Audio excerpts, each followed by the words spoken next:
करीब 1500 साल बाद प्राण प्रतिष्ठा के लिए दिव्य पूजा का आयोजन किया जा रहा है। इस अनुष्ठान के लिए 121 पुजारियों की पूरी टीम तैयार की गई है और अनुष्ठान के प्रमुख पुजारी काशी के विद्वान लक्ष्मीकांत दीक्षित होंगे।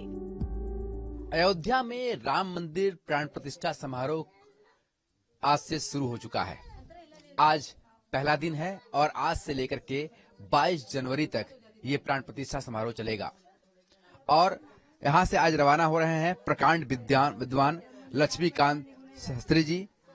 और ये वो परिवार है जो कि छत्रपति शिवाजी के राज्याभिषेक में भी इन्हीं के पूर्वज यहाँ से महाराष्ट्र गए थे। और आज वो सुनहरा दिन है जब प्रकांड विद्वान लक्ष्मीकांत शास्त्री जी भी अयोध्या के लिए रवाना हो रहे हैं। गुरुजी, आज कितना बड़ा दिन है आपके लिए जब आप रवाना हो रहे हैं अयोध्या के लिए प्राण प्रतिष्ठा समारोह के लिए? ये तो पूर्वजों का पुण्य है हमारे कि उनके आशीर्वाद से, महात्माओं के आशीर्वाद से हम ये कार्य कराने जा रहे हैं।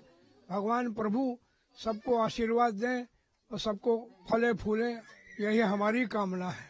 मूर्ति के प्राण प्रतिष्ठा के क्रम में जो मंडप हमारा बना है उसमें सारे जो देवता हैं, चारों वेदियां बनी हैं, उनका स्थापन होगा। प्रधान वेदी पर भगवान राम का स्थापन होगा, अग्नि स्थापन होगा, फिर ग्रह याग होगा, जो नवग्रह वहां स्थापित है उनका ग्रह याग होगा।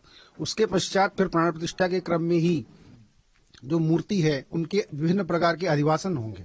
अधिवासन में जैसे कि जलाधिवास, भगवान को जो है जल में अधिवासन कराया जाएगा, फिर अन्न में अधिवासन कराया जाएगा, पुष्पाधिवास, घृताधिवास, अनेक तरह के अधिवासन है जो वहाँ उपलब्ध उस समय होगा। जितना समय वहाँ पर रहेगा उस हिसाब से सारे अधिवासन संपन्न होंगे।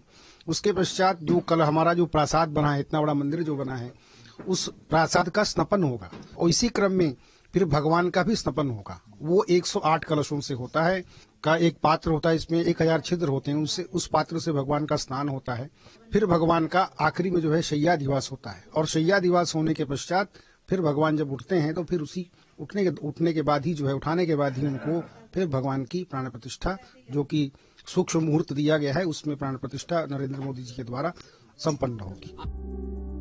लक्ष्मीकांत दीक्षित उन 5 लोगों में शामिल हैं जो रामलला की प्राण प्रतिष्ठा के दौरान मुख्य गर्भगृह में मौजूद रहेंगे।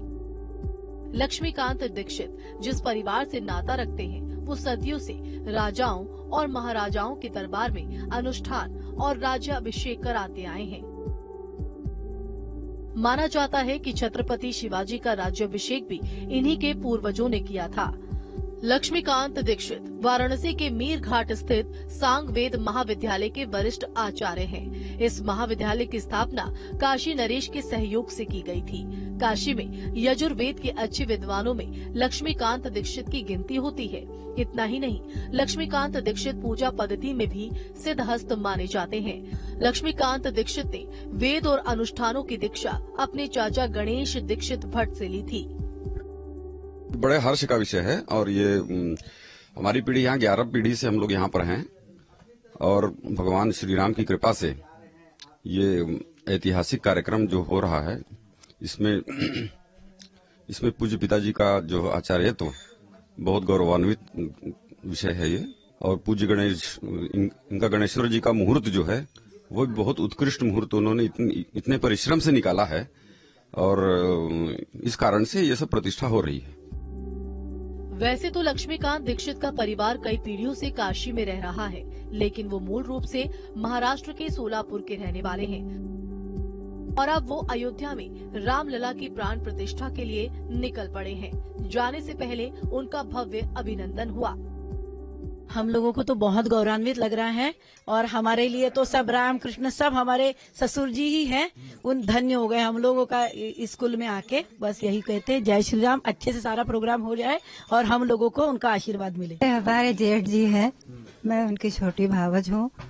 आप जो है आज हम लोगों को ये गौरव है कि हम लोग इस परिवार में आए हैं, ये हम लोग का सौभाग्य है।